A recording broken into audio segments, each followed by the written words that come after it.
और उत्तर प्रदेश के सीएम योगी आदित्यनाथ अपने 2 दिवसीय दौरे के बाद लखनऊ लौट आए हैं, लेकिन गुरुवार को दिल्ली पहुंचे सीएम योगी ने उसी दिन से दिल्ली में ताबड़तोड़ बैठक की। गुरुवार को गृह मंत्री अमित शाह के साथ बैठक की और इसी के साथ मिलने का दौर भी शुरू हो गया। शुक्रवार यानी कल राष्ट्रपति रामनाथ कोविंद पर यह जाकर खत्म हुआ। 4 तस्वीरें आपके सामने हैं।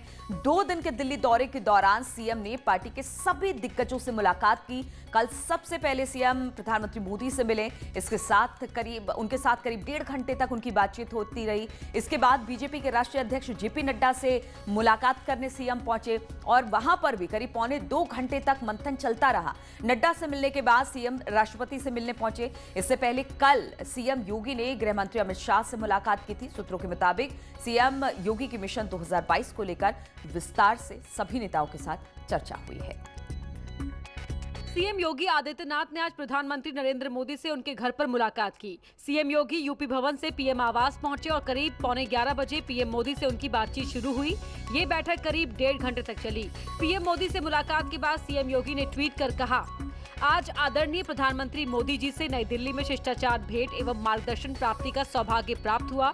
अपनी व्यस्ततम दिनचर्या से भेंट के लिए समय प्रदान करने व आत्मीय मार्गदर्शन करने हेतु आदरणीय प्रधानमंत्री जी का हृदय तल से आभार। पीएम से मुलाकात के बाद सीएम योगी ने बीजेपी अध्यक्ष जेपी नड्डा से उनके आवास पर मुलाकात की। जेपी नड्डा से मुलाकात के बाद सीएम योगी ने ट्वीट कर कहा, आज आदरणीय राष्ट्रीय अध्यक्ष श्री जेपी नड्डा जी से नई दिल्ली में शिष्टाचार भेंट कर विभिन्न विषयों पर उनका मार्गदर्शन प्राप्त किया।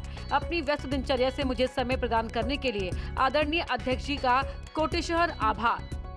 सूत्रों के मुताबिक सीएम योगी की मिशन 2022 को लेकर विस्तार से चर्चा हुई। पार्टी ने 2022 विधानसभा चुनाव के लिए कमर कस ली है।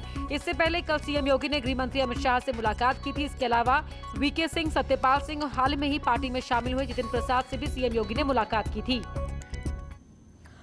और 2 दिन के दिल्ली दौरे के बाद सीएम योगी कल शाम लखनऊ लौट आए और हम आपको बता दें कि इस बीच सीएम योगी ने एक ट्वीट भी किया और राष्ट्रपति से मुलाकात की तस्वीर भी साझा की। सीएम योगी ने लिखा कि माननीय राष्ट्रपति आदरणीय रामनाथ कोविंद जी से आज राष्ट्रपति भवन में नई दिल्ली में शिष्टाचार भेंट की। अपना अमूल्य समय प्रदान करने के लिए आदरणीय राष्ट्रपति जी का आभार।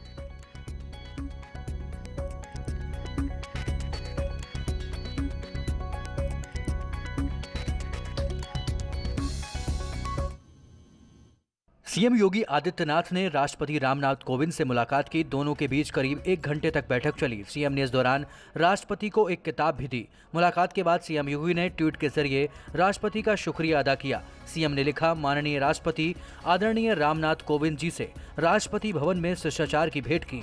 अपना मूल्य समय देने के लिए आदरणीय राष्ट्रपति जी का आभार। राष्ट्रपति से मुलाकात के बाद सीएम योगी का काफिला सीधे हिंडन एयरबेस निकला और यहां से वो लखनऊ रवाना हुए। योगी गुरुवार को दोपहर में दिल्ली पहुंचे थे, यानी 2 दिन के दौरे के बाद मुख्यमंत्री लखनऊ लौटे।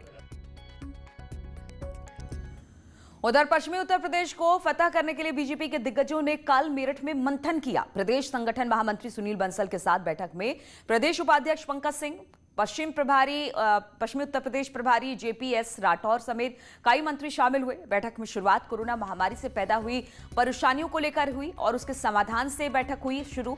लेकिन उसके बाद पश्चिम उत्तर प्रदेश के प्रभारी जेपीएस राठौर ने कहा कि ना जिला अध्यक्ष बदले जाएंगे, ना ही महानगर अध्यक्ष बदले जाएंगे। पार्टी इसी टीम के साथ चुनाव मैदान में उतरेगी। साथ ही उन्होंने बीजेपी की जीत का भी दावा किया।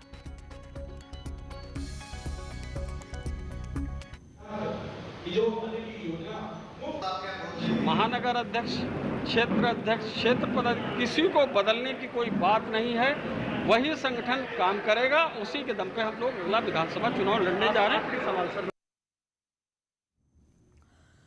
वहीं हाल में ही कांग्रेस से बीजेपी में शामिल हुए जितिन प्रसाद ने न्यूज 18 से खास बातचीत की और इस बातचीत में जितिन ने कहा कि वो किसी पद के लिए बीजेपी में शामिल नहीं हुए हैं। इसके साथ ही जितिन ने कहा कि वो ब्राह्मण समाज के लिए काम करेंगे, क्योंकि अपने समाज के लिए काम करने में किसी को परेशानी नहीं होनी चाहिए।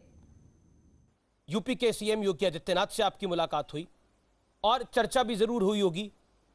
खबर यह है कि अब आपको योगी कैबिनेट में जगह मिल सकती है। क्या कहना चाहते हैं आप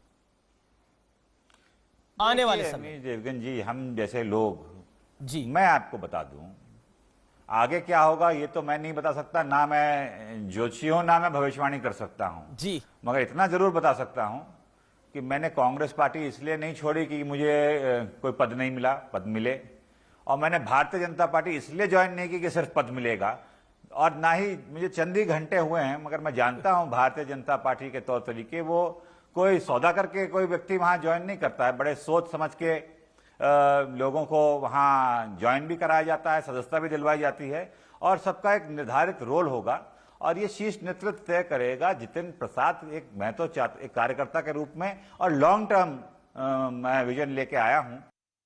ये एक ब्राह्मण चेतना परिषद एक संस्था है जो चलती है, जिसका मैं संरक्षक हूं जी। और मैंने पूरा समय दिया, जब हम लोगों ने जिलेवार संवाद किया, चाहे वो ऑनलाइन लॉकडाउन के दौरान हो चाहे जाना पड़े हो, तो उसमें समाज के हित की बातें, जहां उत्पीड़न हुआ वो, जहां और नौकरियों से लेके तमाम समस्याएं, उनका समाधान की चर्चा हुई। गैर राजनीतिक संगठन है ये, यहां ये नहीं तय होता था कि किसको वोट दिया जाएगा और किसको नहीं, और संगठन भी ये नहीं तय करता था कि ये जितेंद्र प्रसाद कौन सी पार्टी में होंगे या कौन सी में नहीं। जो सही लगता था समाज के हितों के लिए, वो वहां बात रखी जाती थी। और अब मैं कह सकता हूं कि भारतीय जनता पार्टी में आने के बाद मैं सिर्फ बात उठाने का काम नहीं, समाधान ढूंढने का काम करूंगा और दमदारी से। और सार्वजनिक जीवन में हम चुनाव भी लेते तो सभी समाज के लोगों को साथ लेके चलते हैं, मगर अपने समाज के लिए अगर हमने किया है तो किसी को कोई परेशानी नहीं होनी चाहिए।